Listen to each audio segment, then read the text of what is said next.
दिल्ली के मुख्यमंत्री अरविंद केजरीवाल आज पंजाब के दौरे पर हैं। मोहाली में केजरीवाल ने संविदा शिक्षकों के विरोध प्रदर्शन में वो शामिल हुए। केजरीवाल ने वादों की बौछार यहां भी जारी रखी। नमस्ते बहन जी, कैसी हैं आप? तबीयत ठीक है?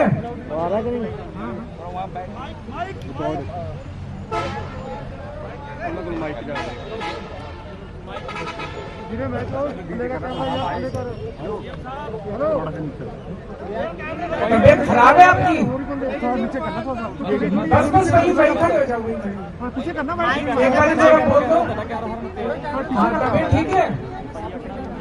फीवर आ रहा है? अरे क्या नाम है आपका? सिप्पी शर्मा। मैं आपसे गुजारिश करने के लिए आया हूँ। मुझे आज शर्म आ रही है पूरे समाज पे, पूरी व्यवस्था के ऊपर कि हमारे टीचरों को इस तरह से टंकी के ऊपर बैठ के और अपना प्रदर्शन करना पड़ रहा है। कितने दिन से बैठे हो आप लोग? 47 डेज। मैं आपसे बस विनती करने आया हूँ कि अब आप अपना नीचे आ जाओ। आप बुखार भी आपको। यूपी में अखिलेश की चुनावी बोतल से निकला जिन्ना का जिन लगता है वोट पड़ने के बाद ही अंदर जाएगा। एक दो बयानों के बाद अखिलेश तो अब इस पर खामोश हो गए हैं, लेकिन बीजेपी ने उनके बयान को ऐसा लपका जैसे एक कैच पर पूरी टीम ही आउट कर दी हो। देखिए हमारी ये खास रिपोर्ट। उनके जेम का मतलब है जे से जिन्ना, ए से आजम खान और एम से मुक्ता। गन्ने की मिठास को एक नई उड़ान देगा या जिन्ना के अनुयायियों से फिर दंगा करवाने की शरारत करवाएगा? क्या जरूरत थी चुनाव में जिन्ना को लाने की?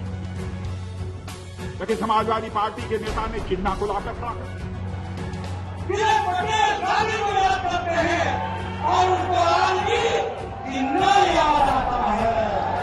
यादव जी अपना नाम बदल करके श्री अखिलेश अली जिन्ना रख लें और अपनी पार्टी को समाजवादी पार्टी की जगह जिन्नावादी पार्टी बना लें। सरदार पटेल जी, राष्ट्रपिता महात्मा गांधी, जवाहरलाल नेहरू, जिन्ना एक ही संस्था में पढ़ करके बैरिस्टर बन करके आए। जिन्ना के जिन्न को बोतल से तो अखिलेश ने निकाला था, लेकिन अब इसे इशारे पर नचा रहे हैं बीजेपी के नेता। हर रैली, हर सभा, हर मंच पर बीजेपी के तमाम दिग्गज यूपी की जनता को याद दिलाना नहीं भूलते कि देश को बांटने वाले मोहम्मद अली जिन्ना अखिलेश यादव के लिए पूजनीय हैं। गृह मंत्री, मुख्यमंत्री, बीजेपी अध्यक्ष, प्रदेश अध्यक्ष, डिप्टी सीएम, किसी ने भी ना तो जिन्ना को छोड़ा ना अखिलेश को। यूपी में शायद ही कोई ऐसा दिन बीत रहा हो जब जिन्ना का जिक्र ना हो। अब थोड़ा और आगे बढ़कर विरोधियों पर बीजेपी के हमलों की मिसाइल पाकिस्तान तक जा पहुंची है। अखिलेश यादव जी के जो अंदर बैठा हुआ है वह जिन्न बाहर निकल आया। उन्होंने देश की आजादी, देश का विभाजन कराने वाला मोहम्मद अली जिन्ना का नाम देश को एकजुट करने वाले भारत रत्न सरदार पटेल जी के साथ जोड़ दिया। श्री अखिलेश अली जिन्ना जी, अब तुम्हें जिन्ना भी नहीं बचा सकते। 4.5 साल से शांति के मार्ग पर हम सब बढ़ रहे हैं। 4.5 साल में कोई दंगा नहीं हुआ, न कोई फसाद हुआ, लेकिन आज चुनाव आते ही अखिलेश जी को जिन्ना याद आने लगे हैं, ओवैसी जी को दंगा याद आने लगा है। लोग माहौल खराब करना चाहते हैं उत्तर प्रदेश का। आज उत्तर प्रदेश में मंदिर का भव्य निर्माण हो रहा है, एक भी दंगा नहीं हुआ। मुसलमान हिंदू दोनों मिलकर उस निर्णय को स्वीकार किए और एक भव्य मंदिर बनने जा रहा। अब सवाल उठता है कि यूपी के चुनाव में अचानक से जिन्ना कहां से प्रकट हो गए। शुरुआत अखिलेश ने की थी 31 अक्टूबर की हरदोई की रैली में। जाहिर है सवाल भी उन्हीं से होंगे। मुख्यमंत्री की कुर्सी पर बैठ चुका एक नेता यूं ही तो कुछ बयान दे नहीं देगा, लिहाजा यही माना जाएगा कि उन्होंने जो कुछ कहा सोच समझ कर कहा। तो पहला सवाल यह है कि क्या अखिलेश बीजेपी के हिंदुत्व की काट मुसलमान वोटों में तलाश रहे हैं?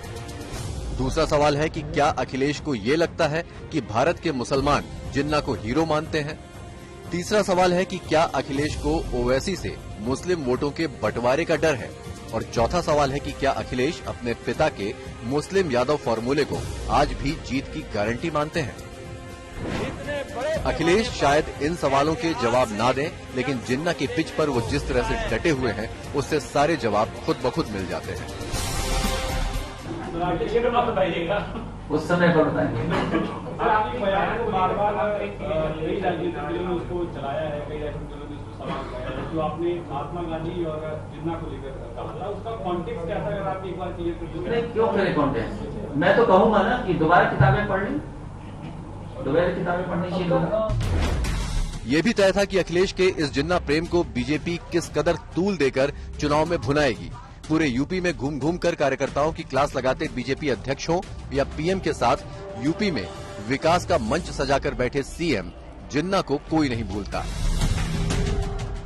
गन्ने की मिठास को कुछ लोगों ने कड़वाहट में बदल करके यहां पर दंगों की एक जो श्रृंखला खड़ी की थी, आज ये देश के अंदर एक नया द्वंद्व बना है कि ये देश गन्ने की मिठास को एक नई उड़ान देगा या जिन्ना के अनुयायियों से फिर दंगा करवाने की शरारत करवाएगा। और यही तय करने के लिए आज आप सबका आह्वान करने के लिए मैं स्वयं आपके बीच यहां पर उपस्थित हुआ हूं। पटेल ने देश को एक आत्मा को शारीरिक रूप से ऊपर से नीचे तक छोड़ने का काम किया और देश को खंडित करने का काम जिन्ना ने किया। और आज जो लोग जिन्ना को याद करते हैं उनको चुनाव में मुंह तोड़ जवाब देना ये राष्ट्रवादी ताकतों का काम होता है, इसको हमको समझना चाहिए। तो क्या ये माना जाए कि जो हो रहा है खुद अखिलेश भी यही चाहते थे? ये अजब हाल है कि यूपी चुनाव में न तो कोरोना की दूसरी लहर में मचे हाहाकार की बात हो रही है, न रोजगार और न भ्रष्टाचार की। ऐसा लगता है कि सारे वोट महज दो रंगों में बटे हैं और चुनावी तस्वीर या तो भगवा या हरे रंग से बनाना ही मजबूरी बन चुका है। ये वही लोग हैं, जाने अनजाने में उनके मुंह से निकल जाता है, यही जिन्नावादी हैं जो राम भक्तों पर गोली चलाते हैं। और जब भी ये जिन्नावादी आएंगे राम भक्तों पर इसी प्रकार से गोली चलाएंगे। अलीगढ़ से अकरम खान और श्रावस्ती से पंकज वर्मा के साथ आज तक ब्यूरो। यूपी में अखिलेश की चुनावी बोतल से निकला जिन्ना का जिन लगता है वोट पड़ने के बाद ही अंदर जाएगा। एक दो बयानों के बाद अखिलेश तो अब इस पर खामोश हो गए, लेकिन बीजेपी ने उनके बयान को ऐसा लपका जैसे एक कैच पर पूरी टीम ही आउट करती हो। अखिलेश का यह बयान विरोधी पार्टी बीजेपी के मन माफिक था, उसे फायदा पहुंचाने वाला था, यह अखिलेश समेत सभी को पता था। तो सवाल उठता है कि उन्होंने चुनावी पिच पर जानबूझकर कमजोर शॉट क्यों खेला? उनके जैम का मतलब है जैसे जिन्ना, ए से आजम खान और एम से मुक्ता। देश गन्ने की मिठास को एक नई उड़ान देगा या जिन्ना के अनुयायियों से फिर दंगा करवाने की शरारत करवाएगा। क्या जरूरत थी चुनाव में जिन्ना को लाने की? लेकिन समाजवादी पार्टी के नेता ने जिन्ना को लाकर खड़ा कर पटेल गांधी को याद करते हैं और उनको आज भी जिन्ना याद आता है। अखिलेश यादव जी अपना नाम बदल करके श्री अखिलेश अली जिन्ना रख लिया और अपनी पार्टी को समाजवादी पार्टी की जगह जिन्नावादी पार्टी बना ली। सरदार पटेल जी, राष्ट्रपिता महात्मा गांधी, जवाहरलाल नेहरू, जिन्ना एक ही संस्था में पढ़ करके बैरिस्टर बन करके आए थे। जिन्ना के जिन्न को बोतल से तो अखिलेश ने निकाला था, लेकिन अब इसे इशारे पर नचा रहे हैं बीजेपी के नेता। हर रैली, हर सभा, हर मंच पर बीजेपी के तमाम दिग्गज यूपी की जनता को याद दिलाना नहीं भूलते कि देश को बांटने वाले मोहम्मद अली जिन्ना अखिलेश यादव के लिए पूजनीय है। गृह मंत्री, मुख्यमंत्री, बीजेपी अध्यक्ष, प्रदेश अध्यक्ष, डिप्टी सीएम, किसी ने भी ना तो जिन्ना को छोड़ा ना अखिलेश को। यूपी में शायद ही कोई ऐसा दिन बीत रहा हो जब जिन्ना का जिक्र ना हो। अब थोड़ा और आगे बढ़कर विरोधियों पर बीजेपी के हमलों की मिसाइल पाकिस्तान तक जा पहुंची है। याद करिए, जिन आतंकवादियों ने मर्यादा पुरुषोत्तम भगवान श्री राम की जन्मभूमि पर हमला किया था, उन आतंकवादियों के मुकदमों को बड़ी बेशर्मी के साथ पिछली सरकारों ने वापस लेने का कार्य करने की शरारत रची थी। और भाइयों बहनों, जो ये दंगाई है, जिन्ना के अनुयायी हैं, ये गन्ने की मिठास को क्या समझ पाएंगे? 4.5 साल से शांति के मार्ग पर हम सब बढ़ रहे हैं। 4.5 साल में कोई दंगा नहीं हुआ, न कोई फसाद हुआ, लेकिन आज चुनाव आते ही अखिलेश जी को जिन्ना याद आने लगे हैं, ओवैसी जी को दंगा याद आने लगा है, लोग माहौल खराब करना चाहते हैं उत्तर प्रदेश का। आज उत्तर प्रदेश में मंदिर का भव्य निर्माण हो रहा है, एक भी दंगा नहीं हुआ, मुसलमान हिंदू दोनों मिलकर उस निर्णय को स्वीकार किए और एक भव्य मंदिर बनने जा रहा है। अब सवाल उठता है कि यूपी के चुनाव में अचानक से जिन्ना कहां से प्रकट हो गए। शुरुआत अखिलेश ने की थी 31 अक्टूबर की हरदोई की रैली में। जाहिर है सवाल भी उन्हीं से होंगे। मुख्यमंत्री की कुर्सी पर बैठ चुका एक नेता यूं ही तो कुछ बयान दे नहीं देगा, लिहाजा यही माना जाएगा कि उन्होंने जो कुछ कहा सोच समझकर कहा। तो पहला सवाल यह है कि क्या अखिलेश बीजेपी के हिंदुत्व की काट मुसलमान वोटों में तलाश रहे हैं? दूसरा सवाल है कि क्या अखिलेश को ये लगता है कि भारत के मुसलमान जिन्ना को हीरो मानते हैं? तीसरा सवाल है कि क्या अखिलेश को ओवैसी से मुस्लिम वोटों के बंटवारे का डर है?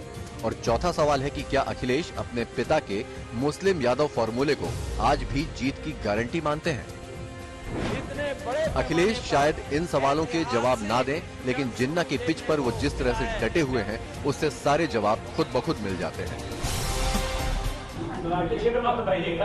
उस समय पर बताएंगे।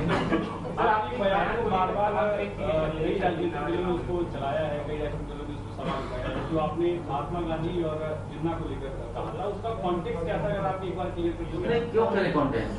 मैं तो कहूंगा ना कि दोबारा किताबें पढ़ लें, दोबारा किताबें पढ़नी चाहिए। ये भी तय था कि अखिलेश के इस जिन्ना प्रेम को बीजेपी किस कदर तूल देकर चुनाव में भुनाएगी। पूरे यूपी में घूम घूम कर कार्यकर्ताओं की क्लास लगाते बीजेपी अध्यक्ष हो या पीएम के साथ यूपी में विकास का मंच सजाकर बैठे सीएम, जिन्ना को कोई नहीं भूलता। गन्ने की मिठास को कुछ लोगों ने कड़वाहट में बदल करके यहां पर दंगों की एक जो श्रृंखला खड़ी की थी, आज ये देश के अंदर एक नया द्वंद्व बना है कि ये देश गन्ने की मिठास को एक नई उड़ान देगा या जिन्ना के अनुयायियों से फिर दंगा करवाने की शरारत करवाएगा। और यही तय करने के लिए आज आप सबका आह्वान करने के लिए मैं स्वयं आपके बीच यहां पर उपस्थित हुआ हूं। पटेल ने देश को एक आत्मा को शारीरिक रूप से ऊपर से नीचे तक छोड़ने का काम किया और देश को खंडित करने का काम जिन्ना ने किया। और आज जो लोग जिन्ना को याद करते हैं उनको चुनाव में मुंह तोड़ जवाब देना ये राष्ट्रवादी ताकतों का काम होता है, इसको हमको समझना चाहिए। तो क्या ये माना जाए कि जो हो रहा है खुद अखिलेश भी यही चाहते थे? ये अजब हाल है कि यूपी चुनाव में न तो कोरोना की दूसरी लहर में मचे हाहाकार की बात हो रही है, न रोजगार और न भ्रष्टाचार की। ऐसा लगता है कि सारे वोट महज दो रंगों में बटे हैं और चुनावी तस्वीर या तो भगवा या हरे रंग से बनाना ही मजबूरी बन चुका है। वही लोग हैं, जाने अनजाने में उनके मुंह से निकल जाता है, यही जिन्नावादी हैं जो राम भक्तों पर गोली चलाते हैं। और जब भी ये जिन्नावादी आएंगे राम भक्तों पर इसी प्रकार से गोली चलाएंगे।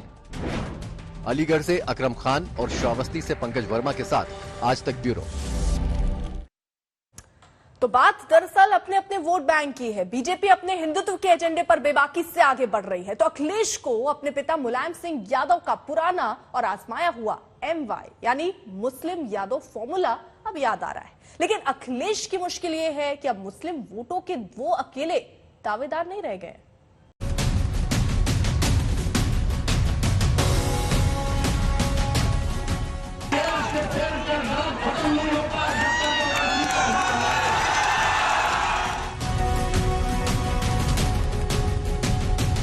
उत्तर प्रदेश का माहौल है, मैं वही माहौल बयान करने आया हूं।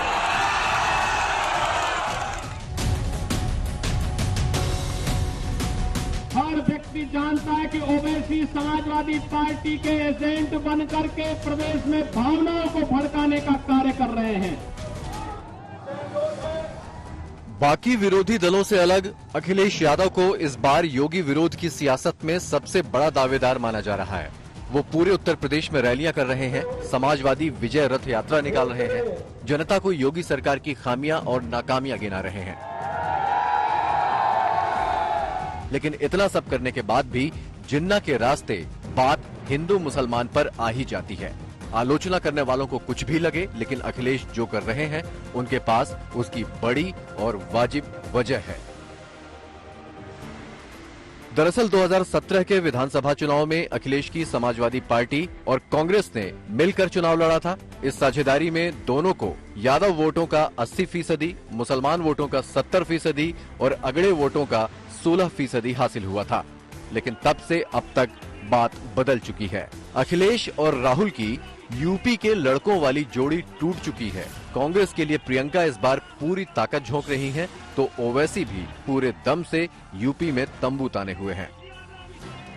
जब इतने लोग साथ हैं और सब दल के झंडे हमारे साथ हैं, तो इतनी रंग बिरंगी पार्टी किसी के पास नहीं होगी। इतने रंगों को जोड़ करके आगे चलने का काम किसी ने नहीं किया होगा। समाजवादी लोग सब रंगों को जोड़ करके एक शानदार और खूबसूरत गुलदस्ता बनाना चाहते हैं। उत्तर प्रदेश में करीब 19% मुस्लिम मतदाता हैं, जो करीब 143 सीटों पर अपना असर रखते हैं। करीब 3 दर्जन विधानसभा सीटें ऐसी हैं जहां मुस्लिम उम्मीदवार अपने दम पर जीत सकते हैं, जबकि करीब 107 सीटें ऐसी हैं जहां अल्पसंख्यक मतदाता नतीजों को प्रभावित कर सकते हैं। ओवैसी मुसलमानों की इसी ताकत को अपने झंडे तले लाना चाहते हैं।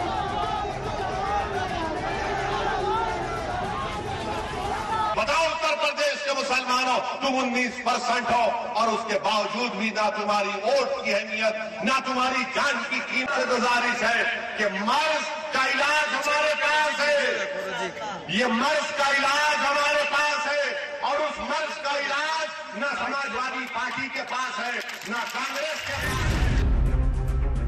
जाहिर है असली लड़ाई अपने कोर वोट बैंक को लेकर है। दूसरे के वोट बैंक में जितनी सेंध लग जाए उतना अच्छा, लेकिन अगर अपना वोट बैंक छिटक गया तो समझो जमीन खिसक गई। प्रदेश के मुख्यमंत्री योगी आदित्यनाथ ने कह दिया कि ओवैसी समाजवादी का एजेंट है। समाजवादी पार्टी बोलती कि ओवैसी बीजेपी का एजेंट है। कांग्रेस बोलती कि ओवैसी फुलान का पीटी है। मैं समाजवादी पार्टी से, बीजेपी से कहना चाहूंगा कि योगी आदित्यनाथ और अखिलेश यादव मेरी खातिर एक जगह बैठकर तय कर ले कि मैं किसका एजेंट हूं।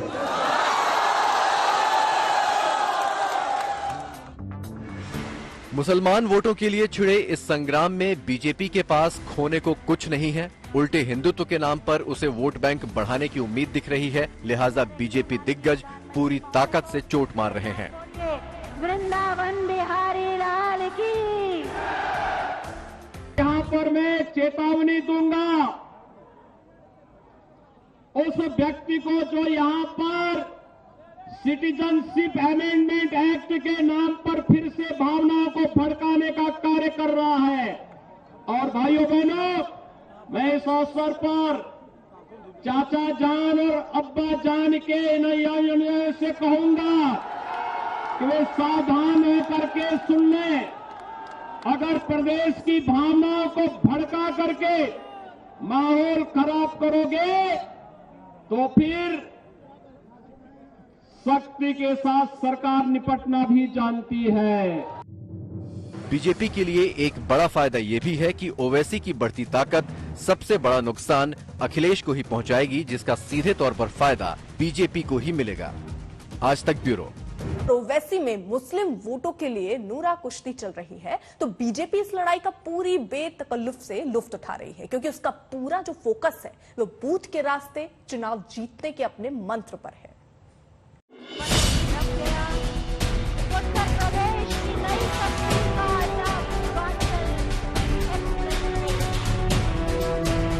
विरोधी भले ही तनाव में हो, लेकिन बीजेपी और योगी सरकार यूपी में कदम दर कदम अपने एजेंडे पर आगे बढ़ रही है। बीजेपी ने पहले ही तय कर लिया था कि चुनाव जीतने के लिए बूथ स्तर पर रणनीति बनानी है, लिहाजा इस पर लगातार काम हो रहा है। इसी सिलसिले में आज योगी आदित्यनाथ और रक्षा मंत्री राजनाथ सिंह जौनपुर में हैं। दोनों नेता जौनपुर के बूथ अध्यक्षों को जीत का मंत्र दे रहे हैं। बीजेपी ने पूरे उत्तर प्रदेश के बूथ का प्रभार 3 दिग्गज नेताओं के बीच बांट दिया है। गोरखपुर और कानपुर क्षेत्र के बूथ अध्यक्षों की बैठक राष्ट्रीय अध्यक्ष जेपी नड्डा ले रहे हैं। काशी और अवध क्षेत्र के बूथ अध्यक्षों की कमान राजनाथ सिंह संभाल रहे हैं और ब्रज और पश्चिम क्षेत्र के बूथ का प्रभार गृह मंत्री अमित शाह खुद देख रहे हैं। आपने देखा होगा 4.5 वर्ष तक नहीं डाल पाए, प्रदेश में दंगा नहीं करा पाए, प्रदेश में अपहरण का उद्योग उनका जो चलता था वो पूरी तरह बंद हो गया, प्रदेश में अराजकता नहीं फैला पाए, बेईमानी और भ्रष्टाचार के रास्ते बंद हो गए, नौजवानों के साथ खिलवाड़ होना बंद हो गया, किसानों का शोषण बंद हुआ, बाहर बेटियों की सुरक्षा के साथ खिलवाड़ करने की जिस तमन्ना के साथ एक कार्य करने के लिए आए थे, जब ये बंद हुआ तो स्वाभाविक एक परेशानी आज उनकी दिख रही है, जब ये जिन्ना को महिमान्वित करने का प्रयास कर रहे हैं। बूथ स्तर पर बीजेपी का महाअभियान 12 नवंबर को लखनऊ में अमित शाह की बैठक से हुआ था, जब गृहमंत्री ने खुद पूरे यूपी की 403 विधानसभा सीटों के पदाधिकारियों की बैठक ली थी और उन्हें 300 प्लस का टारगेट दिया था। इसी टारगेट को पूरा करने के लिए बीजेपी ने विजय संकल्प यात्रा का प्लान भी तैयार किया है। राज्य के 4 हिस्सों से विजय संकल्प यात्रा शुरू करने की तैयारी है। फिलहाल विजय संकल्प यात्राओं के रूट और तारीखों पर चर्चा जारी है। इसके अलावा बीजेपी पीएम मोदी की अगली रैलियों को लेकर भी जबरदस्त तैयारी कर रही है। मैं तो यह मानता हूं कि हमारा बूथ का कार्यकर्ता सचमुच वैसे ही एक सिपाही है जैसे कि सेना में एक सैनिक की जो अहमियत होती है, हमारी पार्टी में हमारे बूथ के कार्यकर्ता की अहमियत होती है।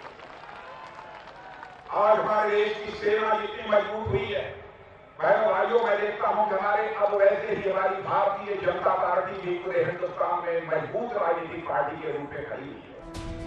यूपी में बीजेपी की रणनीति एकदम सीधी है, वो ये कि योगी और मोदी सरकार के डबल इंजन वाले विकास का नारा पूरी ताकत से दिया जाए और राम नाम का सहारा तो है ही। जौनपुर से राजकुमार के साथ आज तक ब्यूरो।